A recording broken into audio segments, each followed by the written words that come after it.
안녕하세요. 오늘도 사연살롱을 찾아주셔서 감사합니다. 저희 엄마는 일찍이 아빠와 사별하시고 슈퍼우먼처럼 사셨거든요. 저는 엄마가 편하게 푹 자는 모습을 본 적이 없을 정도였는데 늘 바쁘게 무언가를 하시는 모습만 뇌리에 박혀 있어요. 덕분에 저랑 남동생은 어려운 형편임에도 큰 어려움 없이 자랐는데 저도 엄마가 되고 이렇게 아픈 엄마를 보고 있자니 이게 다 저희 엄마의 젊음과 건강을 갈아 만든 희생이었음을 깨닫게 되었네요. 엄마 덕분에 저도 남동생도 서울에 있는 4년제 대학 나오고 어디 가서 무시당하지 않게 잘 살았는데 엄마가 암에 걸리고 모든 것이 부질없게 느껴졌어요. 그리고 저희 엄마가 암에 걸리고 어찌 보면 그로 인해 저는 이혼 수순까지 밟게 되었는데 엄마 때문에 이혼했다는 말은 좀 그렇지만 그 일이 스위치가 되었던 건 사실이에요. 그리고 사람이 어디까지 이기적일 수 있을까 그런 생각을 하며 17년의 결혼 생활을 과감하게 끝내버렸는데요. 말은 간단하지만 그 과정은 간단하지 않았네요. 이혼하는 데만 1년이 걸렸거든요. 아니요, 1년이 넘죠. 지금 생각하면 참 거머리 같은 사람들이었는데 이제는 인과응보 권선징악이라고 그간 켜켜이 쌓여있던 답답함을 날려버리고 요즘처럼 평등과 권리에 대한 인식이 높은 시대에 이런 말도 안 되는 사람들도 있다는 것을 세상에 밝히고자 제 사연을 보내봅니다. 우선 저랑 전 남편은 제가 다니던 회사 대표님의 소개로 만났어요. 제가 20대 후반까지는 좋은 나이에도 불구하고 어려운 집안 형편에 보탬이 되고자 연애는커녕 일만 했거든요. 심지어 옷도 잘 사지 않고 화장도 하지 않고 검소하게 살았는데요. 그래서 그런 제 모습을 보고 수수하고 참하다며 저를 예쁘게 봐주시는 어른들이 덜어 있었는데 제가 다니고 있던 회사 사장님도 그런 분 중에 한 분이셨어요. 제가 장녀로서 집안에 보탬이 되고자 하는 마음을 높게 평가해 주셨고 딸 같다며 신경을 많이 써주셨는데 그래서인지 직접 맞선 자리를 주선하셨어요. 내가 미영씨 생각해서 특별히 마련한 자리야. 나랑 호영호재하는 집 아들인데 사람이 참 긍정적이고 유쾌하더라고.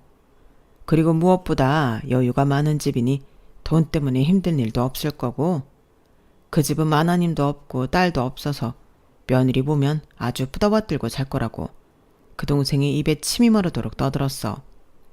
그러니 나 믿고 그 집 아들 한번 만나봐. 네? 아니 그래도 저는 아직까진 누굴 만날 생각이 없는데. 에이, 미영씨는 뭐 평생 20대야. 젊은 것도 다 한때야. 그만하면 집에도 할 만큼 했고 이제는 미영씨가 대접받고 잘 살아야지. 내가 오죽하면 이렇게 주선을 다 나서겠어. 나도 미영씨가 꼭 내 딸 같고 잘 살았으면 좋겠다는 마음에 오지랖을 부리는 거야. 부담 가질 필요는 없으니까 그냥 만나만 봐. 사람도 계속 만나봐야 사람 보는 눈도 생겨. 사장님은 당신이 보증하는 사람의 자녀라며 적극적으로 푸시를 하셨어요. 그리고 다른 사람도 아닌 저에게 월급 주는 사람의 호의라 차마 거절하지 못하고 이름도 낯선 맞선 자리에 나가게 되었는데 정말로 별 기대 없이 나간 자리여서 그런지 남편을 만나도 별다른 호감이 생기진 않더라고요. 제가 뭐 사람을 많이 못 만나봐서 그런 걸 수도 있는데 그냥 사람이 가벼워 보이고 사치스러운 사람 같아서 별로였어요. 하지만 면전에 대고 별로라고 할 수 없으니 최대한 예의를 지켜 그 자리를 마무리했는데 문제는 이 남자는 제가 무척이나 마음에 들었다는 거였죠. 그 후 적극적인 구애가 시작되었고 저의 태도가 내숭이라고 생각한 건지 저의 소극적인 거절은 먹히지 않았는데 그러다 무슨 운명의 장난인지 제 마음이 180도 바뀌는 사건이 일어났어요. 제가 퇴근길에 교통사고를 당하게 되었는데 정신을 차리니 남편이 제 간호를 하고 있더라고요. 그것도 호텔 같은 1인실에서 처음 받아보는 호사를 누렸는데 놀란 저희 엄마도 진정시켜드리고 하나부터 10까지 정말 극진하게 저를 보살펴 주더라고요. 그렇다고 제가 그런 호의를 받았다고 마음을 바꾼 건 아니었는데 저는 부담스럽다고 계속 이야기했지만 남편은 자기가 좋아서 하는 일이고 자기를 거절해도 괜찮다며 지금은 빨리 낫는 것만 신경 쓰라고 하는데 시간이 지남에 따라 불편했던 마음이 조금씩 변하게 되었어요. 그저 가볍고 고생이라는 걸 몰라 철없는 도련님이라고 생각했는데 사람이 꼬인 게 없고 순수하며 사장님 말처럼 긍정적이고 유쾌한 사람이더라고요. 그래서인지 병원에 있는 건데도 하나도 지루하지 않았고 처음 받아보는 공주 대접이 어쩐지 어색하긴 했지만 싫지 않은 것이 사실이었는데요. 결정적으로 남편이 저희 가족에게도 세심하게 신경 써주는 모습이 너무 좋았어요. 제가 입원하고 여러모로 걱정이 많았을 저희 엄마에게 걱정할 거 하나도 없다며 오히려 저희 엄마가 병원에 오실 때마다 직접 나가 맛있는 음식도 사오고 또 돌아가실 때는 직접 차로 모셔다 드리는 정성을 보였는데 내 가족에게도 저리 잘하는 사람이라면 제대로 만나보고 싶다는 생각을 갖게 되었어요. 원래 사람은 자기 자신이 가장 나약할 때 옆에 있어 주고 도와주는 사람을 잊지 못하잖아요.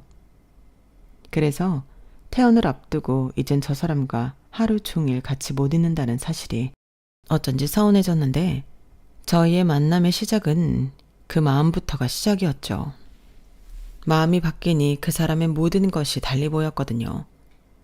그리고 저는 늘 돈이 무섭고 공기나 물처럼 살기 위해 필요한 거라고 생각했는데 남편을 만나고 나서는 돈이 즐거운 시간과 행복한 추억을 만들어줄 수 있다는 것을 깨달았어요. 돈이 없으니 사람이 주눅이 들고 또 돈에 집착하니 여유도 없었는데 남편을 보니 저희 그런 점이 하나도 없고 오히려 멋있어 보이더라고요. 그래서인지 제 친한 친구들은 그런 남자를 무조건 잡아야지 왜 튕기냐며 이참에 시집 잘 가서 팔자 좀 고쳐보라는 우스갯소리를 했는데 그때 처음으로 욕심이 났어요.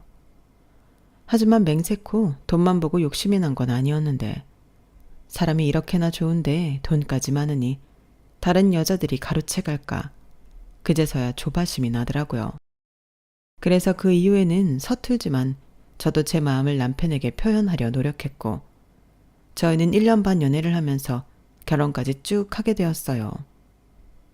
그리고 사장님 말처럼 혼자 오래 계셨던 시아버님은 저를 보자마자 마음에 들어 하셨는데요.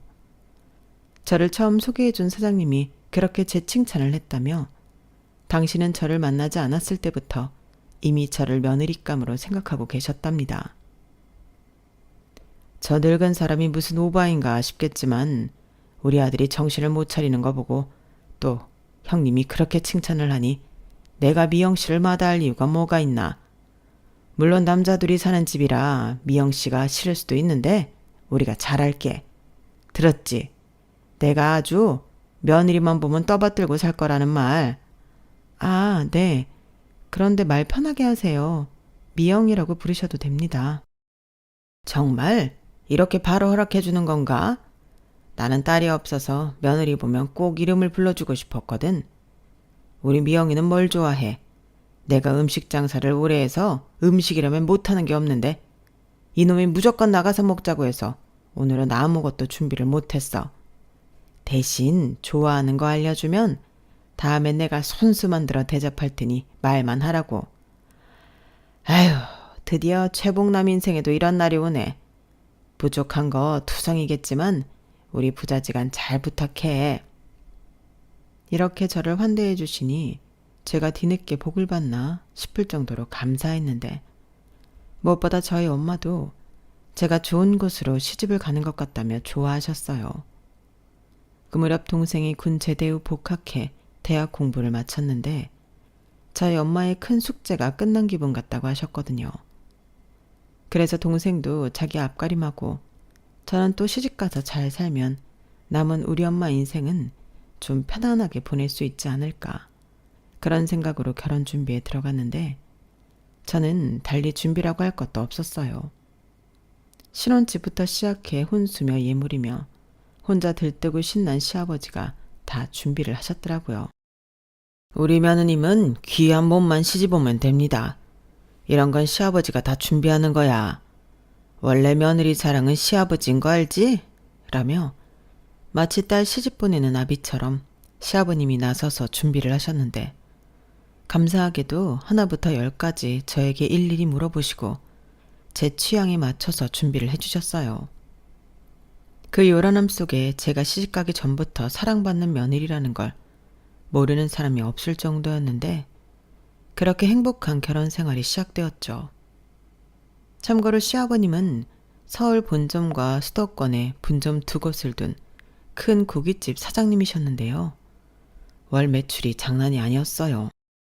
그리고 남편도 시아버님을 도와 가게 일을 했는데 시아버님은 장사 수완도 좋고 머리가 비상해 식당 운영을 잘하시는 반면 남편은 아무 생각이 없었어요. 그저 자기 아버지처럼 살면 평생 먹고 사는 일은 문제 없다는 태도였는데 막상 결혼을 하고 보니 파파보이라고 해도 과언이 아니었어요. 자기 아버지가 집도 사주고 차도 사주고 심지어 한도가 얼마인지도 모를 카드도 줬는데 카드 대금은 아버님 통장에서 나갔죠. 그러니 평생을 아쉬울 것 하나 없이 살았는데 그래서 시아버님 말이 곧 법이었죠. 다행히 시아버님이 나쁜 사람이 아니라 다행이라고 생각할 즈음 그때부터 제 악몽이 시작되었어요. 결혼하고 2달까지는 정말 이렇게 행복해도 될까 싶을 정도로 너무 행복했는데 시아버님이 저에게 회사를 그만두라고 하기 시작하셨어요. 명색이 내 며느리인데 누구 밑에서 일하는 건 아니지. 일이 하고 싶은 거라면 우리 가게에도 할 일 많으니 회사는 그만 가는 게 좋겠다. 네? 회사를 그만두라고요? 아버님 그건 좀 어려울 것 같아요. 제가 좋아하는 일이고 이미 성준 씨랑도 얘기가 다 되었어요. 그리고 저는 가게 일 경험도 없어서 가게 일은 자신도 없고요. 너 지금 네 시아비가 잘해준다고 내 말에 토를 다는 거냐? 나는 너한테 물어보지 않았어. 회사를 그만 가라고 했지. 잔말 말고 회사 그만두고 틈틈이 가게 일 배우면서 애 만들 생각이나 해라. 손이 귀한 집이야. 너도 시집 왔으면 네 본분을 해야지. 아버님은 미소 띤 얼굴로 저런 무서운 말을 아무렇지 않게 하셨어요. 그리고 저의 그 어떤 말도 들을 생각이 없으셨는데 답답하고 억울한 마음에 남편한테 말을 하니 남편이 진짜 어이없는 말을 하더군요. 자기야, 우리 아빠가 평상시에는 다 해주고 아무 말 안 하지만 일단 무슨 얘기를 했다 치면 그건 곧 법이야. 물론 자기가 일 계속하고 싶어 한다는 건 내가 잘 알고 있지만 이제 와서 어떡하겠어. 우리 아빠 뜻 거역했다가 우리 집이랑 차도 뺏기고 카드도 뺏기면 뭐? 그럼 그런 게 무서워서 아버님 말을 들어야 한다는 소리야? 당연하지. 돈줄을 우리 아빠가 쥐고 있는데 우리 아빠한테 밉보여서 좋을 게 없다고. 나나 자기나 결국엔 우리 아빠 가게 물려받고 그렇게 살 텐데 우리 좋게 생각하자. 막말로 우리 아빠가 해준 거 다 뺏기고 우리가 어떻게 살아? 세상에 공짜는 없다고. 내가 바래서 얻은 건 하나도 없었지만 남편 말을 들으니 결혼하면서 받은 모든 것이 족쇄처럼 느껴졌어요. 그리고 자기 뜻대로 휘두르려고 이 많은 걸 해주셨을까. 시아버님이 무섭게 느껴졌는데요. 남편은 아무 생각이 없어 보였어요.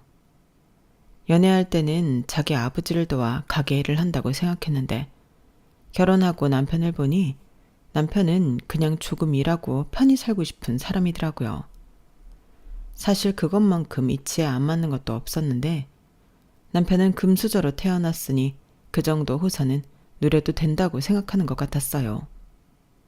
그리고 자기랑 결혼한 저 역시 자기 덕으로 편하게 살게 되었으니 좋지 않냐 그런 식이었는데 저는 아니었죠. 일단 회사를 그만두는 것부터 따를 수 없었거든요. 그리하여 시아버님과 신경전을 비롯한 본격적인 마찰이 생겨났고 가게가 바쁜 날은 무조건 회사에 월차 내고 가게 일을 하라고 강요하셨는데 남편 말처럼 자기 가게가 계속 잘 되어야 지금 생활을 유지할 수 있는 거라며 치사한 말까지 하셨어요. 그런데 그 즈음 제가 아이를 갖게 되었고 설상가상으로 유산기에 입덧까지 심했는데 시아버님이 저희 사장님한테 얘기를 했는지 사장님이 먼저 퇴사를 권하시더군요. 저는 아니라고 아이 낳고 출산 휴가 쓰면 그 후에는 복직해서 일하고 싶다고 제 뜻을 전했는데 사장님은 웃으시면서 이렇게 말씀하셨어요. 거참, 사람이 왜 누리질 못해? 이제는 악착같이 일 안 해도 되잖아. 이제는 사모님 됐으니까 사모님답게 돈도 쓰고 여유도 갖고 그러고 살아. 이제 내까지 가져서 힘든데 뭐하러? 지금은 뱃속에 아기가 가장 중요하지.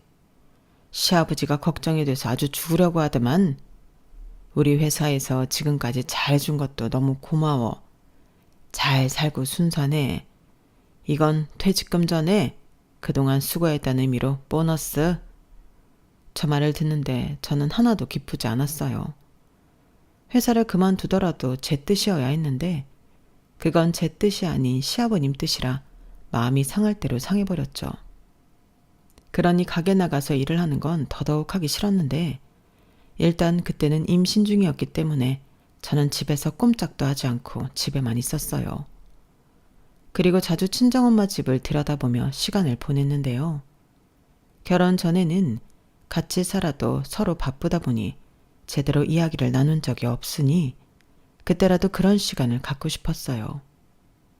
그런데 저희 엄마는 저보다도 사위는 언제 오는지 많이 기다리셨는데 결혼 전부터 인상이 너무 좋고 저를 많이 위해줬기 때문에 저희 엄마는 사위를 정말 좋아하셨어요.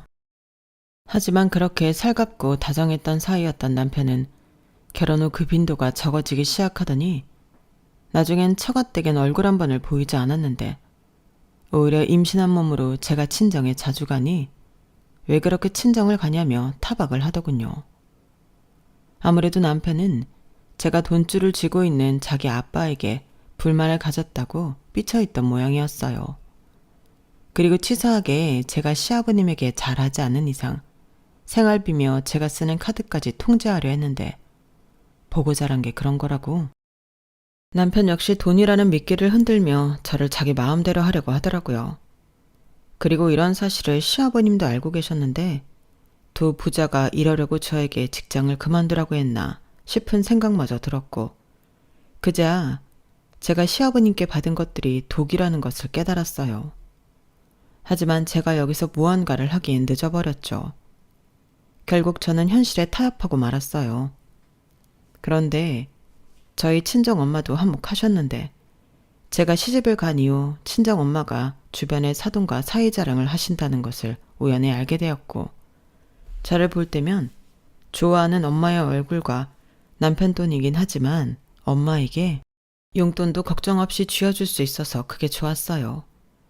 그래서 하나를 얻으면 하나를 포기하는 것이 이치에 맞다고 저는 그냥 그렇게 시아버님과 남편이 원하는 대로 살아야 할 것 같다는 생각이 들었는데 남들은 이렇게 살고 싶어도 그러지 못한다는 것에 위안을 삼았어요.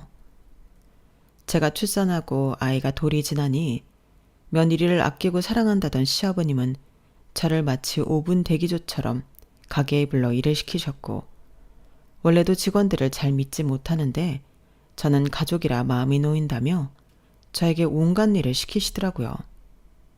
대신 저에게도 남편과 같은 카드를 하나 만들어주시면서 우리 며느리 하고 싶은 대로 다 해. 이건 시아비가 주는 사랑. 나는 물질이 곧 사랑인 사람이다. 그러니까 더 받고 싶으면 더 잘해. 알겠냐?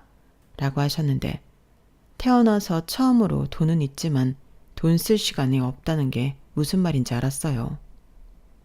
남들 눈에는 제가 시집 잘가 팔자를 바꾼 신데렐라였는데 현실은 시아버님의 하수인이었죠. 하지만 돈 걱정하고 살던 옛날에 비하면 천국이라는 건 사실이었기 때문에 저는 그저 제 가족의 행복만을 바라며 현실에 점점 수긍하고 적응하며 살았는데요. 그러다 보니 일은 남편이 아닌 저에게만 몰렸어요. 남편이 좋은 성격과는 반대로 일머리도 없고 일을 잘 하고자 하는 의지도 없었거든요. 하지만 그에 반해 저는 일을 곧잘 하니 시아버님은 점점 아들이 아닌 저에게 일을 많이 시키시려고 했고 심지어 아들도 못 믿겠다며 무슨 일이 있어도 당신 손으로 직접 하던 돈에 관련한 업무도 저에게 맡기셨는데 그때 남편과도 이상한 신경전을 했어요.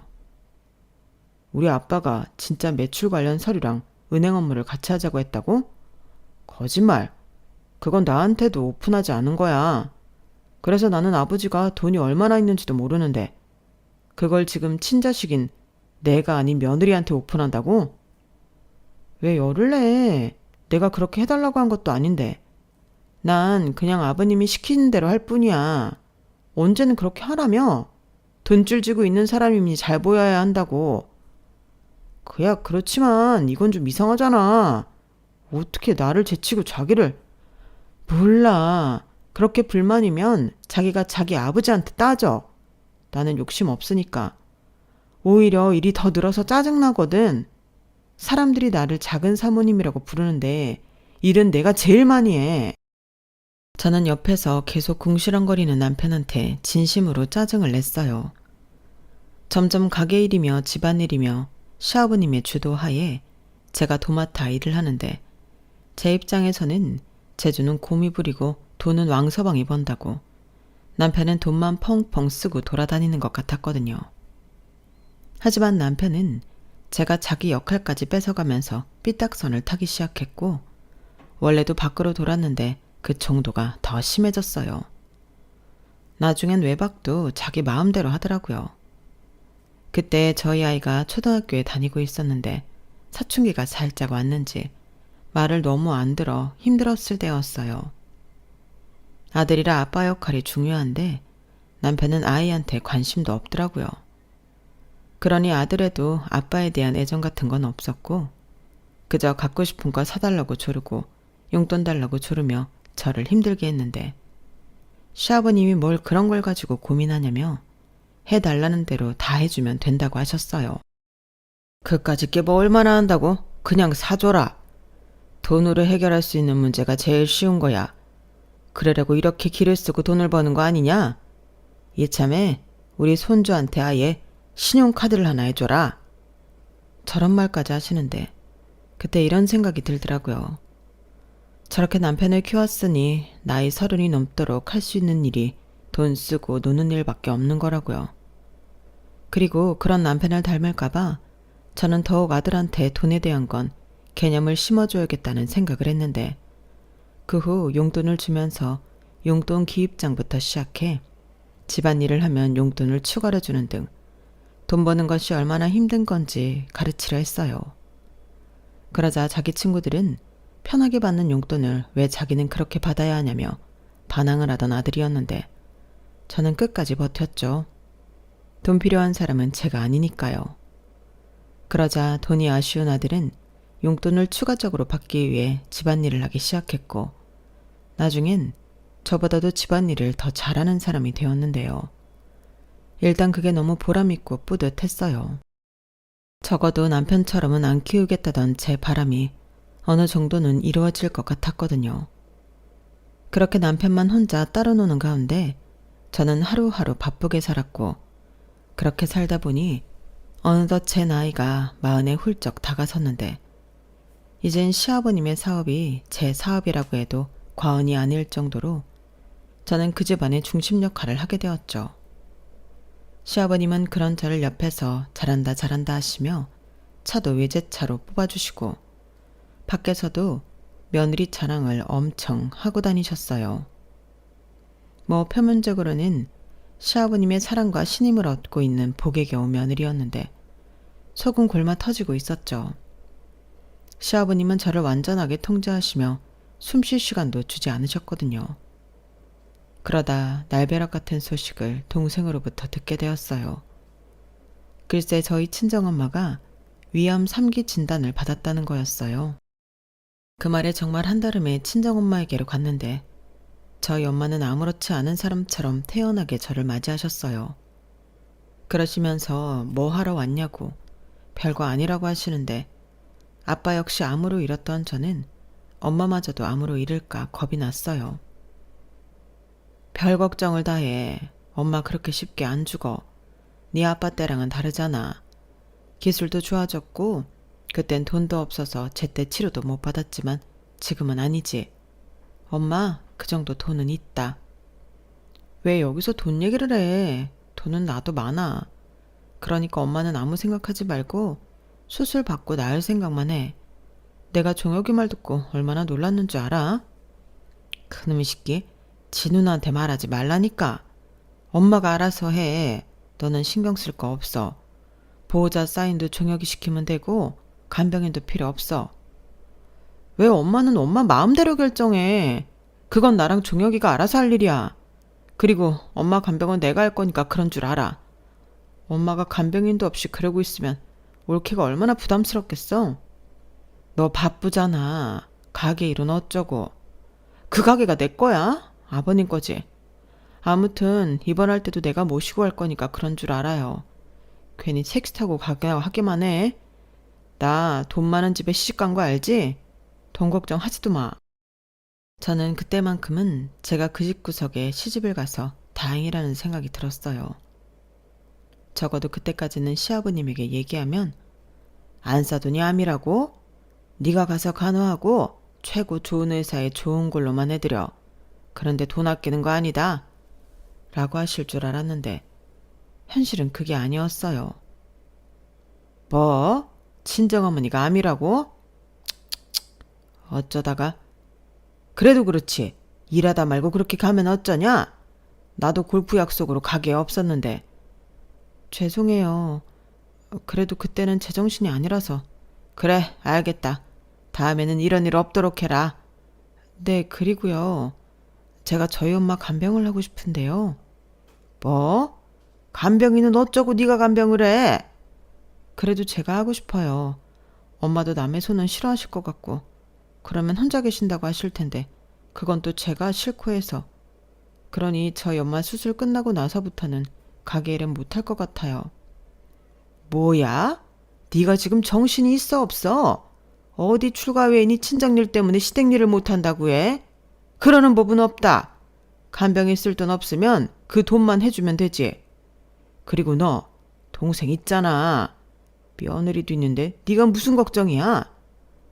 며느리라고 해도 남인데요. 됐다. 이 얘기는 못 들은 걸로 하마.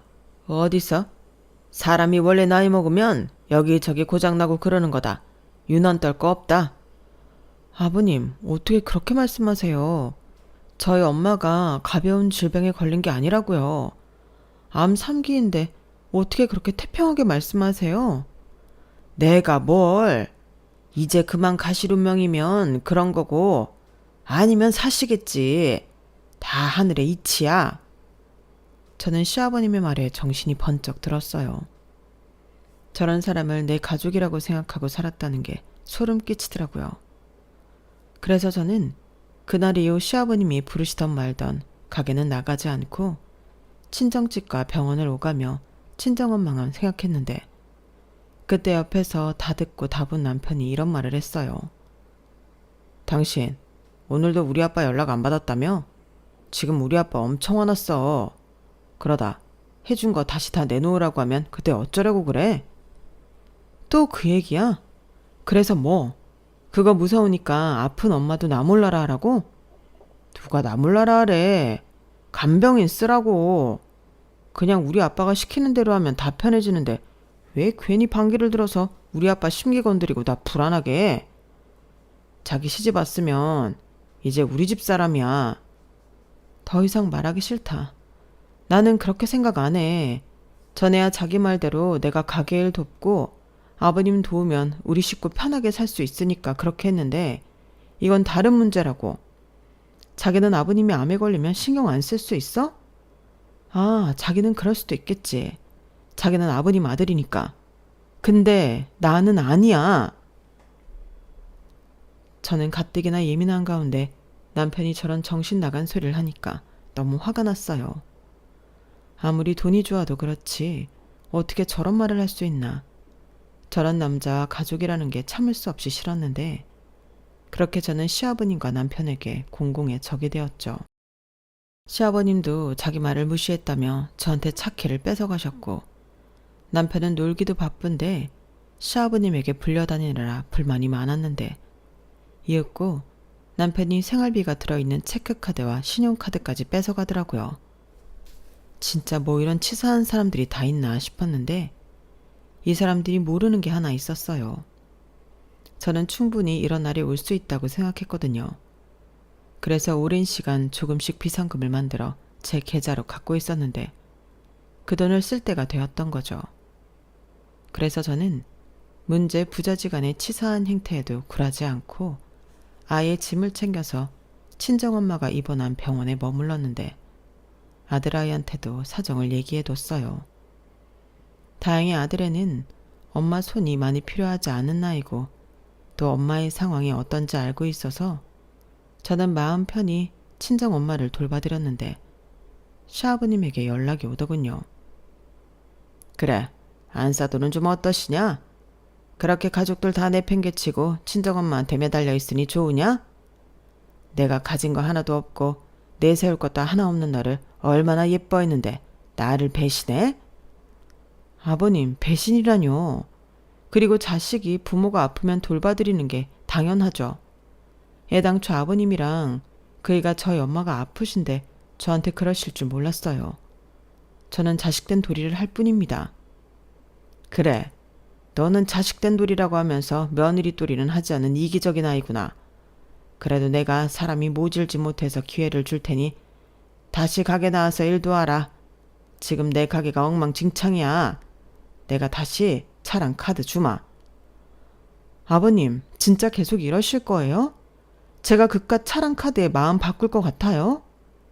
이제 수술도 끝났고 네가 그만큼 했으면 나머지는 동생네가 해도 되잖아. 너 내 가게 망하면 너도 가진 거 다 내놔야 해. 저 말까지 듣는데 머리가 맑아지는 것 같았어요. 이런 썩어빠진 생각을 하고 있는 사람에게 그만 놀아나고 싶더라고요. 아들아이도 이젠 제법 컸고 돈이야 당연히 아쉽지만 이런 대우를 받으며 받고 싶은 돈은 아니었기에 이혼할 결심을 했는데 그 후로 보름 정도가 지났을까?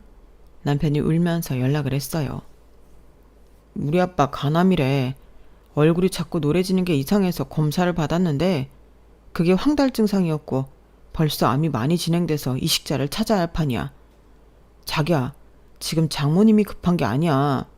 급한 사람은 우리 아빠라고. 내가 다 잘못했어. 그러니까 제발 우리한테 돌아와. 남편은 거의 오열하듯이 말했어요. 그리고 이혼 생각은 있어도 시아버님이 아프다고 하니 더는 외면할 순 없어서 일단 집에 가봤어요. 그러자 시아버님이 저희 집에 계셨고 얼굴을 보니 예전과는 확실히 다르시더라고요. 왔니? 너는 내가 죽는다는 소리가 들려야 움직이는구나. 나 내일 입원이다. 그러니 너도 준비해. 네? 제가 뭘 준비해요? 당연히 너도 나랑 같이 병원에 들어가야지. 친정엄마한테는 그렇게 하더니 왜? 시아버지한테는 못하겠냐? 아니, 이 사람도 있는데 제가 아버님을 간병해야 하나요? 여러모로 불편하시죠? 아니, 나는 쟤보다 네가 편하다. 네가 편하니까 가게 일도 너한테 맡기고 그런 거지. 내가 가게를 오래 비울 수 없어서 빨리 준비하느라 돈을 많이 썼어. 시아버님은 친척들을 수소문해서 간이식을 받기 위해 꽤 큰 돈을 썼다고 하셨어요. 타인에게 이식을 받는 건 불법이라 가족 중에 찾고 또 적합검사하고 애가 많이 타신 듯 했는데 당신보다 5살 많은 친척 형님이 수술을 해주신다고 해서 아는 의사에게 부탁해 급히 수술을 잡았다고 하시더라고요. 그리고 자기는 무슨 일이 있어도 며느리 수발을 받을 거라며 저더러 준비하라고 하시는데 저는 싫었어요. 이미 이혼할 생각도 했고 아들이 버젓이 있는데 왜 내가 시어머니도 아닌 시아버님 병수발을 드나 생각만 해도 너무 싫더라고요. 그래서 말했죠. 아버님, 저는 그럴 수 없어요.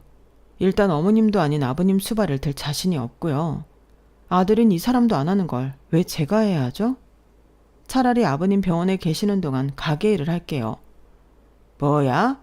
너는 지금 시아비가 큰 수술을 앞두고 아프다고 하는데 그걸 핑계라고 하는 거야? 내가 사준 집에서 편하게 살고 내가 준 돈으로 떵떵거리고 살았으면서 이제 와서 못하겠다? 저런 양심도 없는 것을 봤나? 그래 자기야. 자기 진짜 염치 없다. 우리 아빠 덕에 편하게 살았으면서 어떻게 그래? 장모님한테는 그렇게 극진하더니 시아버님이라서 싫다고? 자기 그런 여자였어? 잔말 말고 짐 싸. 남편은 뭘 잘했다고 저한테 대려 큰 소리를 쳤어요. 자기 아버지가 옆에 있으니 아주 기세등등하더군요. 하지만 저는 눈 하나 깜짝하지 않았어요. 그리고 분위기가 험악해지자 자기 방에 있던 아들이 나와 제 앞을 막아섰는데요. 왜 다들 엄마한테만 그래? 우리 엄마가 뭘 그렇게 잘못했다고? 외할머니 아프셔서 병간호 한 게 그게 잘못이야? 그러는 아빠는 왜 할아버지 병간호 안 하는데? 아빠가 친아들이면 아빠가 해. 뭐야? 이놈아, 너 어른들 얘기하는데 왜 끼어들어? 엄마가 그러라고 시키든? 아빠는 엄마랑 같이 산 세월이 얼만데 엄마를 몰라? 엄마가 나한테 그딴 거나 시킬 사람이야? 아빠나 잘해. 나 엄마 없을 때 아빠 통화하는 소리 다 들었어. 아빠, 엄마 몰래 바람 피우고 있는 중이잖아? 야, 무슨 소리야? 아빠가 언제? 왜? 어제 저녁에도 엄마한테 막 우는 척하고 전화하더니 바로 유나라는 여자한테 전화해서 노가리 깠잖아. 내가 다 들었어. 이놈 새끼야. 야, 증거 있어? 시끄러워. 어디서 어른 앞에서 소란을 떨어? 동욱이 너도 아무리 네 엄마 편이라고 해도 이러면 안 되는 거야. 지금은 할아버지가 아프니까 이 정도로 넘어가지만 또 한 번만 이런 상황 만들면 그때는 홍구멍을 내줄 줄 알아? 할애비 말 알아들었어? 아니요. 저는 할아버지 말 듣고 싶지 않아요. 제가 아직 어린 건 맞지만 뭐가 옳고 그른지는 안다고요. 저희 엄마한테 함부로 하지 마세요. 할아버지야말로 돈 많으니까 간병인 쓰면 되잖아요. 뭐? 저런? 아버님, 동욱이 말 틀린 거 하나도 없어요. 그리고 당신, 내가 밖으로 나돌아다닐 때 의심은 했다. 근데 결국엔 당신도 그런 종자였구나. 됐네. 나는 돈 가지고 사람 무섭게 하는 1인 집구석이랑은 이만 영 끊고 살고 싶어. 이혼해. 뭐? 이혼? 누구 맘대로 이혼이야. 내가 뭐 바람 피웠다고 위자료 줄 줄 알아? 자기 입으로 잘도 말하네. 그럼 바람 펴놓고 위자료도 안 주려고? 합의 이혼할 거 아니면 소송할 테니 그런 줄 알아. 그리고 아버님도 간 이식자 찾으셨으니 수술 잘 받으시고 쾌차하세요. 저는 이제 그만 꼭두가식 노릇 그만하겠습니다. 제가 뭐 아버님 돈 때문에 여태 참고 산 줄 아세요? 결혼하기 전에 이딴 집인 거 알았으면 아무리 돈 때문에 힘들게 살았어도 시집 오지 않았어요. 저는 그렇게 제 속에 있는 말을 모두 꺼내놓고 남은 짐마저 쌌어요. 남편이 짐 싸라고 손수 큰 캐리어까지 내던졌는데 그 캐리어 짐을 싸기 시작했죠. 그리고 아들 아이 역시 이런 집에 엄마도 없이 살고 싶지 않다며 짐을 쌌는데 이런 말 유치하고 이상하게 들릴 수 있겠지만 아들아이가 든든했어요. 적어도 제가 아들은 남편처럼 키우지 않아 다행이라는 생각이 들었죠. 그리고 저는 곧장 친정에 가서 짐을 풀었고 그때는 한창 항암 중이던 친정엄마는 잠시 충격을 받았는데 제가 거짓말을 한 게 있어서 그랬어요. 이게 다 무슨 일이야? 너 집에서 허락해줘서 여기 있는 거 아니었어? 그게 나 사실 엄마가 아는 것처럼 그렇게 잘 살지 못했어. 밖으로 나돌기만 하는 남편에 나를 끝도 없이 통제하는 시아버지까지 나 정말 힘들었거든. 그리고 당신 마음에 들지 않으면 차키 뺏고 카드 뺏고 그런 걸로 사람 조종하려고 하는데 더는 그렇게 살고 싶지 않아. 그래서 이혼해. 그딴 집 뭐가 좋다고 지금까지 네 속을 끓이면서 살았니? 그게 동욱이도 있고 엄마도 나 결혼하고 좋아했잖아. 나만 참으면 으휴 누가 너더러 참고 살래. 나는 그런 줄도 모르고 우리 사위 같은 사람 없고 우리 사돈 같은 사람도 없다고 감사했는데 감사는 개뿔. 진짜 그런 인간 같지도 않은 사람들이 또 어딨니? 당장 갈라서. 그럴 거야. 그러니까 엄마는 아무 걱정하지 말고 항암 치료에만 전념해. 나 이제 예전 같지 않아. 이제 안 참고 내 권리 찾으면서 그렇게 살 거야. 우리 아들을 위해서라도.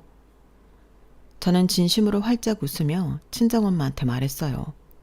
그러자 아들애가 제 손을 꼭 잡아줬고 저는 그 손에서 느껴지는 온기에 더 용기를 얻었는데 친정 엄마는 속상하셨는지 방에 가서 눕겠다고 하셨어요. 그리고 그날 저녁 남편놈이 술에 잔뜩 취해서 친정까지 찾아왔는데 자기는 잘못 없다며 이혼 못 해준다. 이혼해도 위자료는 한 푼도 없다. 고래고래 고성방가를 했어요.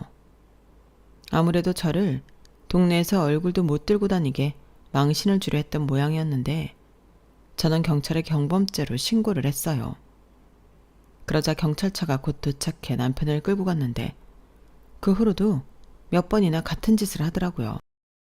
어차피 이혼할 생각이라 그런 것들을 차곡차곡 이혼 증거로 갖고 있었고 저는 곧장 이혼 소송을 준비했죠.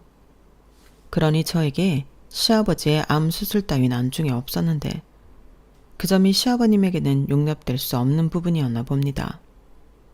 이식 수술 후에도 계속해서 입원 치료가 필요했던 시아버님은 어떻게 내가 아픈데 이혼을 한 해 만에 하고 있냐며 난리가 나셨어요.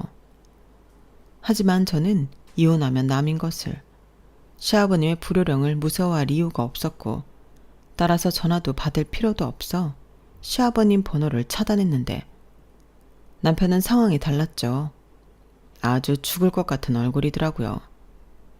그리고 한 번은 멀쩡하게 저를 찾아와 무릎까지 꿇고 나 그 여자랑 정리했어. 그리고 앞으로 자기가 하라는 대로만 하고 살게. 그러니 이혼 소송은 그만하고 우리 예전처럼 셋이 잘 살자. 근데 지금 우리 아빠 병간해줄 사람이 없어. 자기만한 사람이 없다고. 그러니까 자기가 좀 해줘. 일단은 아픈 사람부터 구해야 하잖아. 라고 정신 나간 소리를 했는데 어이가 없으니 웃음밖에 나오지 않았어요. 예전처럼 셋이 잘 살자고? 우리가 잘 살았던 적이 언제였는데? 나는 기억이 전혀 안 나는데 당신은 아닌가 봐? 아니다. 다른 여자랑 착각한 건 아니야? 자기야, 동욱이 엄마. 우리 아들 이름 입에 올리지 마. 당신이 그러고도 우리의 아빠야? 자기가 그랬지. 아버님이 돈줄을 쥐고 있으니 잘해야 한다고. 근데 그게 내 눈에는 어떻게 보였는 줄 알아? 부자지간이 아니라 꼭 주인이랑 주인 똥개 같더라. 야, 사람을 뭘로 보고. 뭐? 똥개? 너 말이 너무 심하지 않아? 안 심해. 똥개한테 똥개라고 하는데 뭐가 심해? 그리고 용서를 빌려오면서 나더러 자기 아빠 병간호를 하고? 머리에 뇌가 있긴 하니? 내가 그 짓을 할 것 같아? 나는 싫다고. 아픈 사람부터 구하자고? 근데 너는 왜 우리 엄마 아플 때 외면했어? 아니지, 이건 외면이 아니라 나더러 가지 말라고 했으니 더한 짓이지. 그거야, 나도 우리 아빠가 암에 걸릴 줄 몰랐지. 그래, 그랬겠지. 사람이 한치 앞을 볼 수 없는데 나는 아쉬운 소리 안 할 줄 알고 그랬겠지. 그래서 더 싫은 거야. 당신이랑 당신 아버지 인성 밑바닥을 다 봐서. 그동안 참고 산 것도 열심히 후회하고 있으니까 사람 그만 긁어. 나 참. 그래, 이혼해. 내가 뭐 그러면 무서워할 줄 알아? 가진 거 하나도 없고 불쌍한 거 착한 거 하나만 먹고 결혼해줬더니 네가 뭐라도 되는 줄 알지? 너 나랑 이혼하는 순간부터 다시 거지 되는 거야. 결혼 전에 네가 어떻게 살았는지 까먹었냐? 까먹었어. 그래서 다시 예전처럼 살려고. 내가 그땐 돈만 없을 뿐이지 참 사는 게 보람 있고 즐거웠거든. 내가 돈 때문에 너랑 결혼했다고 생각하는 거지? 그래, 그랬다고 쳐. 그럼 지금은 왜 여전히 돈 많은 너랑 헤어지려고 하는 걸까? 우리 이제 같은 마음이니까 하루라도 빨리 헤어지자. 그렇게 이혼 소송이 시작되었어요. 같은 마음이니 합의 이혼했으면 좋았겠지만 병든 시아버지 간병하기 싫어 이혼하는 여자한테 위자료는 한 푼도 못 준다고 남편도 소송으로 대응하더라고요. 하지만 제가 바보도 아니고 제가 시댁 가게에 가서 남편 대신 일하고 또 받았다가 뺏겼다고를 반복하며 지낸 모든 것이 문자와 통화로 증거로 남아 있었는데 저도 지지 않을 자신이 있었어요. 제가 참고 현실과 타협하며 살아온 시간에 대한 보상은 제대로 받고 싶었거든요. 거기에 장모가 암에 걸렸음에도 친정을 가지 말라고 하던 남편과 시아버님의 비인간적인 태도에 대해서도 저는 결혼을 지속할 마음이 없다는 걸 피력했는데 모든 것이 저에게 유리한 쪽으로 흘렀어요. 게다가 남편 입으로 자백한 외도는 제가 친정엄마를 보살펴드리는 동안 일어난 일로 그걸 아들애가 알고 있었다는 점 또한 저에게 유리했는데 그렇게 상황이 흘러가니 병석에 있던 시아버님이 다른 번호로 저에게 연락을 하시더군요. 제가 당신 번호를 차단했다는 걸 알고 계셨나 봐요. 나다. 우리 못난 아들한테 얘기 들었다. 그래, 네 입장에서는 서운하고 화날 만했지. 알겠다. 내가 잘못했어. 그러니 네가 우릴 좀 용서해 주렴. 이제 너 없이 우리는 예전처럼 살 수가 없다. 가게 일도 그렇고 저 철없는 아들놈도 그렇고 네가 있어야지. 네가 우리 집 기둥인데. 내가 내 가게도 너한테 넘겨주려고 했다. 그래서 그렇게 일 시킨 거야. 널 후계자로 생각했으니까. 그러니 모진 마음 풀어내고 우리 다시 화목한 가족으로 돌아가자. 저런 말을 하는데 그냥 대꾸하고 싶지도 않아서 무시했어요. 포장 좋게 얘기하셨지만 결국은 다시 예전처럼 저더러 찍소리하지 말고 살라는 소리잖아요. 그래서 화목했던 적 없고 더는 이용당하고 싶지 않다며 문자로 제 입장을 전했는데요. 그렇게 순식간에 전세가 역전되었어요. 두 사람이 아주 안달복달이 났죠. 그리고 이렇게 말하면 저도 똑같이 나쁜 사람 같은데 시아버님이 병원에 있어서 다행이라고 생각했어요. 그래서 최대한 시아버님이 퇴원하기 전에 모든 소송을 끝내고 싶었는데 소송이라는 게 그렇게 쉽게 끝나는 게 아니더라고요. 게다가 상대는 돈도 많으니 호락호락하지 않았는데 그래도 진실은 하나잖아요. 쌍방으로 우길 거라고는 제가 친정엄마 병간호하겠다고 집 나간 것밖에 없었는데 제 입장에서 그건 유책사유가 아니었죠. 그래서 싸움에 싸움을 거듭해 결국엔 위자료 3천만 원과 양육비 120만 원, 거기에 제가 시아버님 가게에서 일한 것들을 시급으로 계산해 1억 8,300만 원이란 돈을 받게 되었는데 꿈 같았어요. 사실 이기는 데에만 혈안이 되어 있어서 돈 생각은 잘하지 않았거든요. 그런데 그렇게 큰 돈을 정말로 받게 되다니 꿈만 같았는데 그래서 그 돈이랑 친정엄마 사시는 빌라를 팔아 병원 근처의 큰 집으로 이사를 갈 계획을 세웠어요. 아무래도 친정엄마는 계속 항암을 하시는 중이고 통원할 일이 많을 것 같았거든요. 그리고 제가 기어이 이혼 소송에서 승소를 하자 오만 정이 떨어졌다며 시아버님이 자기 아들 앞길 망치지 않는다는 조건으로 모든 돈을 일시납해 주셨는데 저는 땡큐 했어요. 굳이 전 남편 앞길을 막고 싶은 마음 따윈 없었거든요. 그렇게 저는 1년 정도는 친정엄마를 케어해드렸어요. 그리고 틈틈이 다시 일을 하기 위해 취업 준비를 했는데 친정엄마를 돌봐드리면서 요양보호사에 대해 관심이 많아져서 그쪽으로 취업을 하면 좋겠다는 생각이었어요. 그리고 고맙게도 아들아이가 저를 참 많이 도와줬는데 제가 신경을 많이 써주지 못하는데도 알아서 공부도 잘하고 학교에서는 모범생으로 반장이며 회장이며 잘 커졌어요. 저는 그 점이 지금까지도 고맙고 미안하기만 한데 아들이 이렇게 말하더라고요. 나는 그때 내가 어떻게 살아야 하는 건지 진지하게 고민했고 깨달았어. 그러니까 이건 엄마가 미안해할 일이 아니야. 오히려 내가 진짜 중요한 걸 알게 됐으니 내가 엄마한테 감사해야 할 일이지. 엄마, 나는 정말 아빠 같은 어른은 되지 않을 거야. 저 말을 듣는데 언제 우리 아들이 이만큼 컸을까 눈물이 핑 돌았어요. 그리고 현재 아들은 고등학교에 가서도 스스로 공부도 하고 그 밖에 좋아하는 취미와 교우관계를 유지하며 말썽 한번 부리지 않고 제 든든한 버팀목이 되어주고 있고 친정엄마는 더 이상 하음이 필요하지 않고 일상생활을 할 수 있을 정도로 건강을 많이 회복하셨어요. 그리하여 저는 아직 초짜긴 하지만 본격적인 요양보호사 일을 하고 있는데 매일 힘들지만 적성에 맞는지 보람을 느끼며 살고 있어요. 그리고 저랑 이혼한 후 그 문제의 부자지간은 제대로 망해버렸는데요.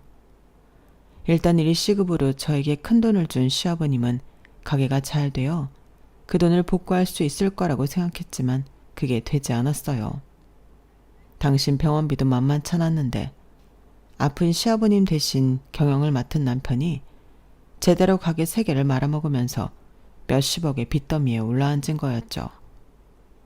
개털이 된 남편이 저에게 자기를 도와달라며 저를 수소문해서 찾아왔는데 솔직히 그 말을 듣고 통쾌했네요. 제가 이혼 소송에서 승소한 것보다 더 기분이 좋더라고요. 돈이면 뭐든 되는 줄 알고 사람을 조종하고 통제하려고 했던 그들에겐 딱 알맞은 벌이었어요.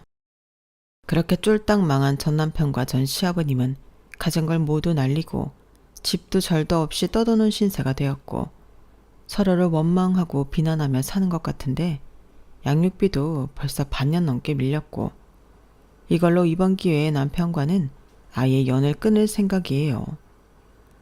나중에 아들아이가 생각이 있으면 그건 아들의 판단에 맡기려고요. 이렇게 저는 이혼하고 다시 제 인생을 찾아 친정엄마와 잘 지내고 있습니다. 바람이 있다면 역시나 친정엄마가 완쾌 판정을 받는 거고요. 벌이는 많지 않지만 앞으로 우리 세 식구 행복하게 살았으면 좋겠습니다. 지금까지 소개하고 싶었던 제 이야기는 여기까지였어요. 살다 보면 권선징악은커녕 나쁜 사람은 계속 잘 먹고 잘 사는 그런 일이 많은데 저는 그렇지 않아서 다행이라고 생각합니다. 그리고 남은 인생 저도 저희 아들도 억울한 일 당하지 않고 자기 권리를 제대로 주장하며 행복한 삶을 살았으면 하는 바람인데 앞으로 더 열심히 또 굳건히 살아야겠어요. 그럼 제 사연 끝까지 들어주셔서 감사드리고요. 여러분들은 늘 건강 잘 챙기시고 돈보다 더 소중한 것들을 잘 지켜내며 행복하게 지내시길 진심으로 바라겠습니다. 고맙습니다. 여러분, 사연 댓글에 응원과 현명한 조언 부탁드려요.